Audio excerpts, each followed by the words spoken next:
انسان کی زندگی کو ذرا غور سے دیکھو تو صحیح، یہ حقیقت سے، خود زندگی سے کتنی دور کھڑی نظر آتی ہے۔ دوسروں کو اور سارے انسانوں کو چھوڑیے، غور سے خود کو دیکھنا شروع کیجیے۔ یہ تمہاری زندگی کیا ہے؟ بہت سے خواب، بے شمار خواہشیں، خواب کے جن کی اکثریت ٹوٹی ہوئی ہے، کچھ خواب کہ جو پورے ہو گئے مگر تشنگی مٹاتے تو کیا اور بڑھا کر چلے گئے، ناکام خواہشیں، اور جو خواہشیں پوری ہو بھی گئیں وہ تکمیل کا احساس تو کجا دیتی، الٹا اور ناکامل کر کے چلی گئی۔ ماضی کے غم میں الجھی یا مستقبل کے خدشوں اور امیدوں میں پھنسی۔ تمہاری زندگی میں زندہ ہے کیا؟ یا ماضی کے کھنڈرات یا مستقبل میں ڈوبے تصورات اور خدشات؟ زندگی کے جو آج ہے، جو اب ہے، اس سے تمہارا تعلق کتنا رہ گیا ہے؟ ویسے سوچئے، انسان کی تکمیل کیا ہے؟ کیا یہی کہ صبح اٹھو، کام کے لیے دفتر دکان پر جاؤ، واپس آؤ اور سو جاؤ؟ یہ سفر تو صاف نظر آ رہا ہے، مگر کہاں تک پہنچنے کا سفر ہے؟ یہ چھوٹا چھوٹا ہے۔ کیا وہ بچہ ہونے کو جی پا رہا ہے یا بڑے ہونے کی خواہش میں بچپن مس کر رہا ہے؟ جا رہے ہو مگر کہاں جا رہے ہو؟ کہاں پہنچنے کے لیے یہ سفر ہے؟ عام ذہانت تک یہ مطالبہ کرتی ہے کہ جو تم کر رہے ہو اس کی وجہ کو تم جاننا چاہتے ہو۔ تو یہ زندگی جو جی جا رہی ہے، زندگی نام کا یہ سفر جو کیا جا رہا ہے، یہ آخر کس طرف جا رہا ہے؟ کیا اس کے بارے میں کچھ یقینی طور پر تم جانتے ہو؟ ازل سے انسان کا یہی حال ہے۔ تم بہت سے جھوٹے مقاصد بھی بناتے ہو، راحت کے لیے، تسلی کے لیے گولز بنا لیتے ہو۔ الٹیمیٹ سچ کے ساتھ بیٹھنے سے بھی انسان ڈرا ہوا ہے۔ سچ سے بچنے اور بھاگنے کے لیے بہت سے جھوٹ تم نے تراش لیے ہیں۔ شاید اسی لیے ہی کہتے ہو کہ سچ کڑوا ہوتا ہے، اس کے ساتھ جینا مشکل ہوتا ہے۔ مگر یقین مانو، یہ فکرہ جنہوں نے تراشا ہے، اسی لیے ہی تراشا ہے کہ جھوٹ کے ساتھ جینے کو قابل قبول بنایا جا سکے۔ سگمنڈ فرائیڈ کہا کرتا تھا کہ انسان جھوٹ کے بنا نہیں رہ سکتا۔ فرائیڈ انسانی زندگی کا کوئی گہرا سچ نہیں بیان کر رہا، بلکہ وہ جس طرح انسان جی رہا ہے اس کی حقیقت کو کہہ رہا ہے۔ سچ کے ساتھ جینا انسان کے لیے، بلکہ درست لفظ استعمال کروں تو انسانی انا کے لیے مشکل ہے۔ مگر انسان کسی چیز کو جھوٹ مانے تو پھر اسے نہیں کر سکتا، اس لیے وہ جھوٹ کو پہلے سچ مانتا ہے، پھر ہی اس کے ساتھ چل پاتا ہے۔ جھوٹ ہے کہ کامیابی، دولت، شہرت زندگی کو مطمئن، پرسکون اور شانت کر سکتے ہیں، کیونکہ یہ اصول ہوتا تو پھر ہر کامیاب آدمی، ہر دولت مند آدمی، ہر مشہور آدمی مطمئن، پرسکون اور شانت ہوتا۔ لیکن کیا واقعی ایسا ہے؟ میرا نہیں خیال کہ کوئی بھی اس بات پر متفق ہو سکتا ہے۔ تو کیا یہ سوال نہیں بنتا کہ اتنے لوگ جو نام نہاد کامیاب ہو گئے، نامور ہو گئے، وہ کسی الٹیمیٹ سچ کے پیچھے چلے تھے اور سچ کڑوا ثابت ہو گیا؟ کڑوا، مزمحل، بے چین ثابت ہوا ہے تو یقین کرو وہ سچ تھا ہی نہیں۔ مگر انا جھوٹ کے بنا رہ نہیں پاتی۔ جھوٹ کو انا سچ کا لباس پہناتی ہے اور پھر دوڑاتی ہے۔ اس کی وجہ یہ ہے کہ انا خود ایک جھوٹ ہے۔ انا تمہاری زندگی کا تجربہ ہے ہی نہیں۔ انا دوسروں کا تم کو دلایا گیا یہ یقین ہے کہ تم یہ ہو۔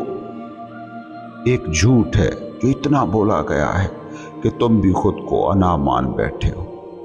جھوٹ تمہارا سہارا ہے، اور مزے کی بات پتہ ہے کیا ہے؟ کہ تم یہ جھوٹ ثابت ہو جانے کے باوجود بھی اسے ترک نہیں کر پاتے۔ بچے کی انا کھلونوں کو منزل بناتی تھی، جوان کے لیے وہ منزل جھوٹ ثابت ہو گئی، مگر بجائے اس کے کہ جس انا نے منزل بنا کر دی تھی اس پر سوال اٹھایا جاتا، نوجوان نئے جھوٹ کو سچ کا لباس پہنا کر اس کے ساتھ بھاگنا شروع کر دیتا ہے۔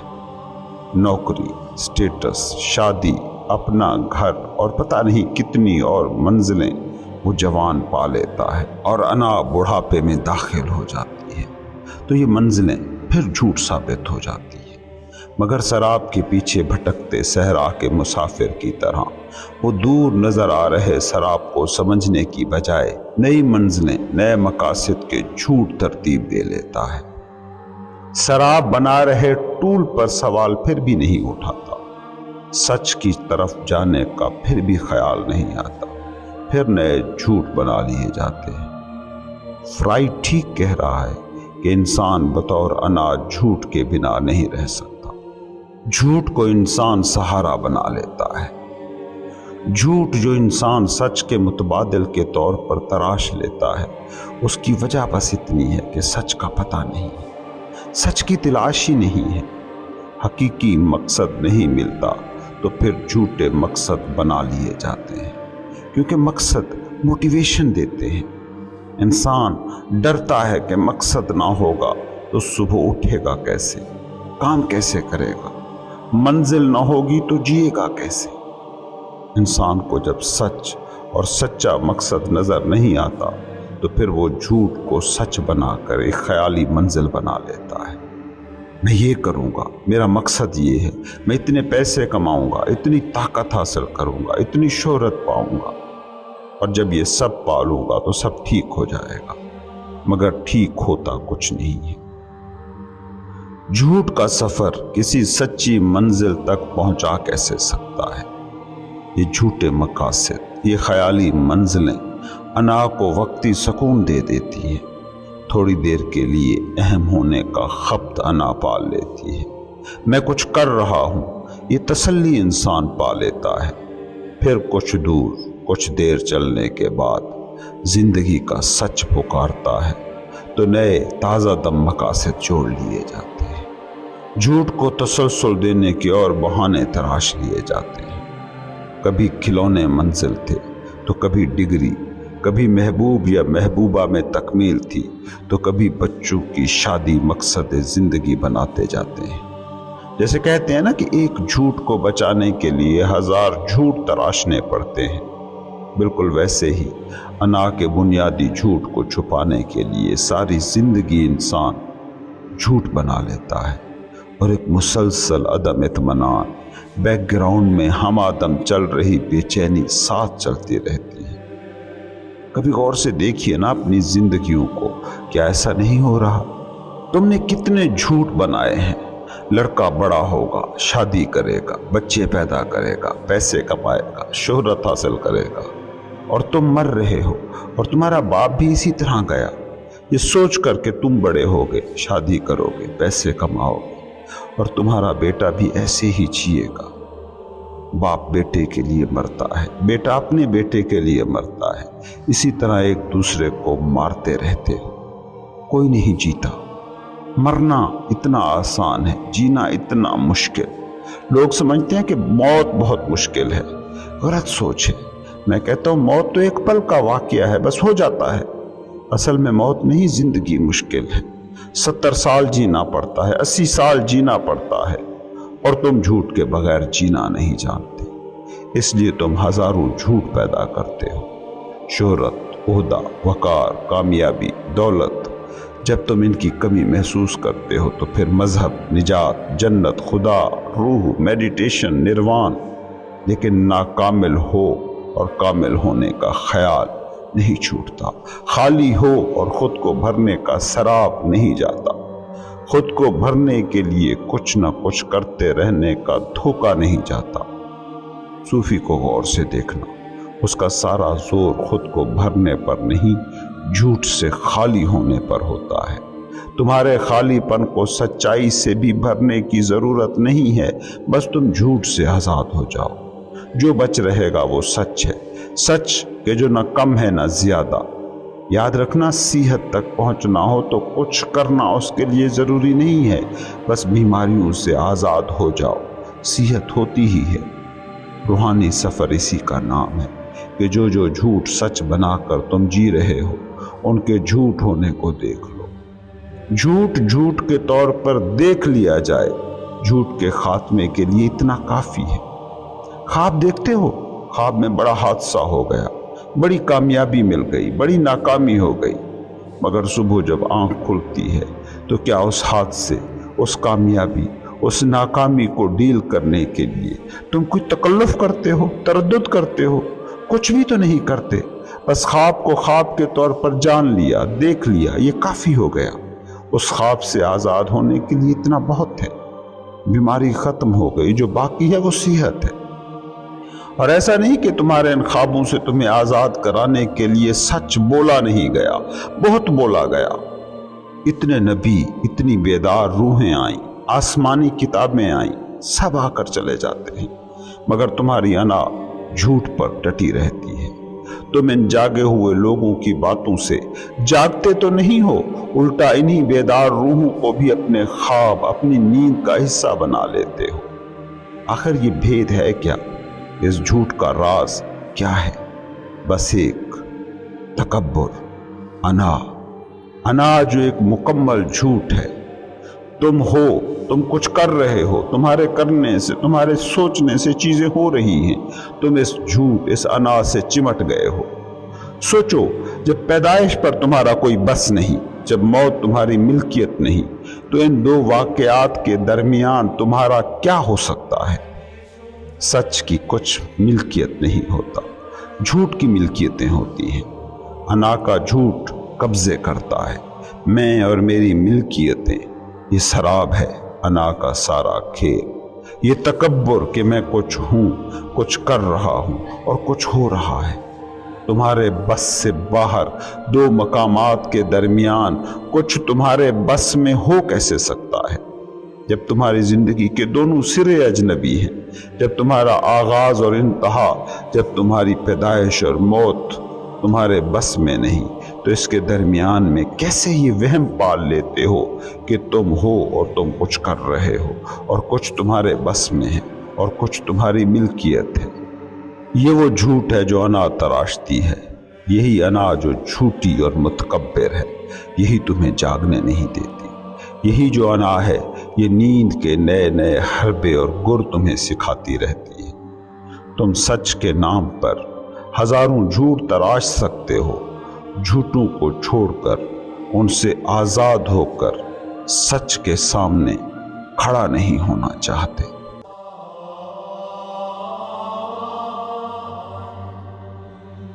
اتنے سارے جیلی پیر ہیں، نقلی گرو ہیں، حقیقی مرشد کو کیسے ڈھونڈیں؟